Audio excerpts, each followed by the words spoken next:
Ontem foi dia de alguns rirem e outros chorarem. E uma vitória que tinha tudo para ser tranquila e completamente dominante acabou tendo traços desnecessariamente dramáticos, mas ainda assim com o ganhador que todo mundo já esperava. E é óbvio que eu só tô falando aqui do GP da Bélgica que a gente teve nesse domingo, né, galera? Até porque que outra coisa importante poderia ter acontecido no mesmo dia, né? Sem falar que importante de verdade é o seu like e a sua inscrição. Afinal de contas, eu tô aqui salvando mais uma segunda-feira sua com o nosso Resumo Multiplayer. Hoje a propaganda é pra mim mesmo. Calma, não sai do vídeo. Pra você que curte o meu conteúdo e de repente gostaria de ver coisas diferentes, eu tô passando aqui só pra te lembrar que quase diariamente eu tô fazendo live lá na Kick, que é onde eu vejo os vídeos com a galera e a gente joga junto. E aqui mesmo no YouTube eu tenho um outro canal, que é o meu canal de corte, com os melhores momentos, né, que a gente teve na live, também para você que perdeu alguma coisa ou só quer ver de novo. Então me segue lá, pode ser? O link tá sempre aqui embaixo na descrição. Valeu! No ano passado a gente teve sprint na Bélgica, esse ano não. Chegando no sábado, então, para a classificação, no Q1 eu não tenho nenhuma novidade para te contar, né? Você que acompanha aqui os vídeos já sabe que os dois carros da Aston Martin e os dois da Cadillac Dinossauros estão eliminados, né? Com o jovem Alonso e Stroll ficando 2 segundos atrás. E não, eles não estão 2 segundos atrás da galera que passou. São 2 segundos da própria Cadillac logo na frente. Assim, a gente tem que chegar aqui e bater palma para essa tentativa deles de competir na Fórmula 1 usando um carro lá da Fórmula 2. É muita coragem e força de vontade mesmo.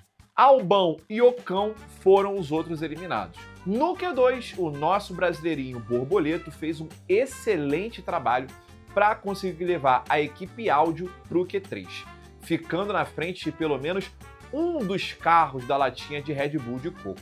Também foram eliminados Berman, o Homem-Urso, Comic Sans, Hulk, que saiu inclusive com um problema no carro, além dos 2 carros da equipe Aline, com a presença dele. Cola Pinto bem no meio. Perigo, como sempre. No Q3, Verstappen, o Peixoto da galera, vinha para tentar brigar pela pole, só que Antonelli já tomou o primeiro lugar na primeira tentativa. A surpresa ficou ali com o Lando passando os dois um pouco depois. O problema é que o inglês precisou trocar peças do motor e já tinha aí 10 posições de punição para tomar na cabeça.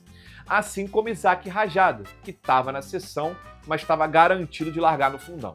Inclusive, esse último só foi para a pista para dar vácuo para o Peixoto no final e ajudou o holandês a pegar a pole de volta.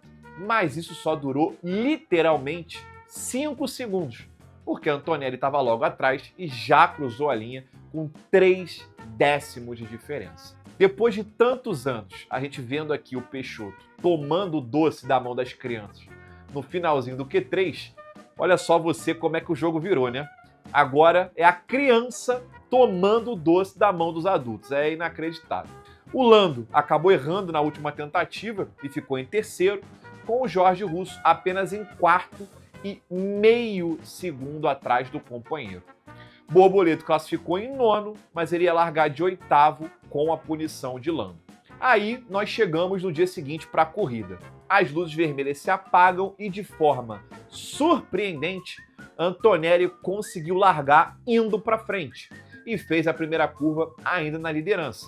Mas o Peixoto veio forte antes da Rouge para fazer a ultrapassagem. Só que logo depois, na reta, Antonelli veio para passar de volta e retomar a liderança da corrida. Quem também aproveitou esse momento foi Leclerc, que veio igual um foguete para conseguir passar ainda o próprio Peixoto na freada. Lewis Hamilton, que vinha ali brigando com Jorge Russo, acabou se enroscando com o ex-companheiro, que foi para a brita e ficou atoladinha.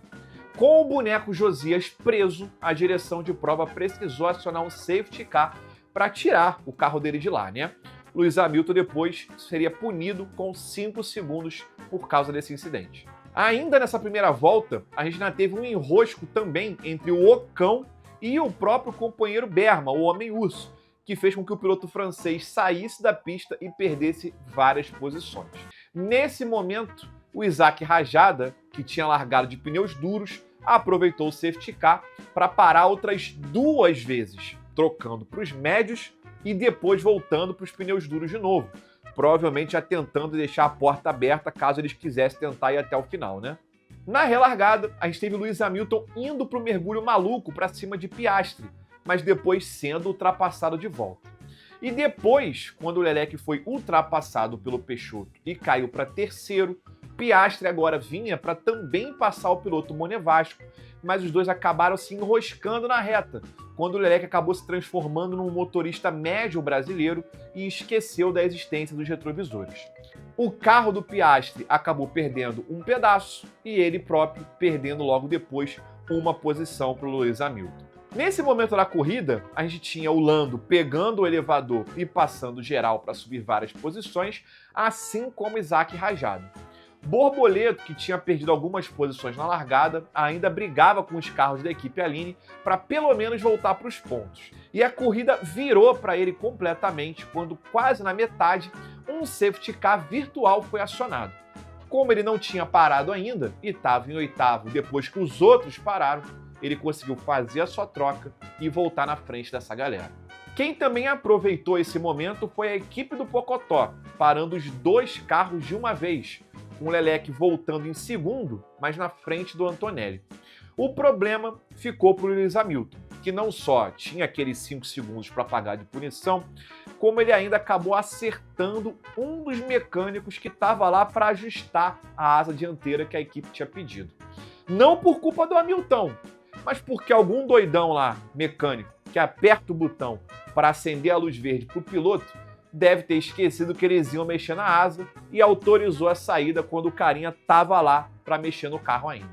Apenas aquele entrosamento básico que só a equipe do Pocotó poderia proporcionar pra gente, né? Mas tudo bem, galera. Como sempre falamos aqui, automobilismo é esporte de contato e o mecânico foi lembrado disso. Mas fiquem tranquilos, tá? Ele tá muito bem agora que ele foi para um lugar melhor. A casa dele, galera. Não tem lugar melhor que a nossa casa, pô. Calma aí, gente. Eu tô vendo você aí já escrevendo que a próxima asa que ele ia ajustar era do Anjo Gabriel. Não tem necessidade disso. Depois que o Antonelli passou Lando, que tinha ficado na pista, a próxima vítima agora era o próprio Leclerc. Com 10 voltas para o final, o italiano finalmente chegou de volta e conseguiu fazer a ultrapassagem para reassumir a liderança da corrida. O Peixoto agora era um mero passeador ali na terceira posição e no final, mais uma vitória de Antonelli, que a gente já sabia que ia ganhar, depois a gente achou que poderia ser diferente, mas acabou sendo ele mesmo. Leclerc e Peixoto fecharam o pódio. Esse daqui foi o top 10 da prova, com vários destaques, né? O Isaac Rajada, que largou lá do fiofó da cobra, ainda conseguiu terminar na 6ª posição. O nosso brasileirinho Borboleta aproveitou o safety car virtual para entrar no top 10 e não sair mais, conseguindo virar voltas bem rápidas para segurar o carrinho adulterado da Red Bull de coco até o final, né? E marcar mais 4 pontos no campeonato. E destaque também para ele. Cola Pinto no fundão, só que dos pontos. Fez uma grande corrida, especialmente na largada, e depois com uma ultrapassagem dupla na reta, que foi, ó, absolute cinema. Mas é aquilo, né? Se o Borboleta marcou ponto na outra corrida e o Brasil foi eliminado da Copa, a Argentina não ia poder ser feliz 2 vezes no mesmo dia também não, né? E graças a Deus não foi. De repente, isso explica por que o Comic Sans e o Jovem Alonso estão lá pro fundão, né? Espanhol tá proibido de reclamar de qualquer coisa esse ano, tá bom? Com mais uma vitória da criança iluminada e o abandono do boneco Josias, ele abre ainda mais distância na liderança do campeonato, que volta a ter Lewis Hamilton em segundo.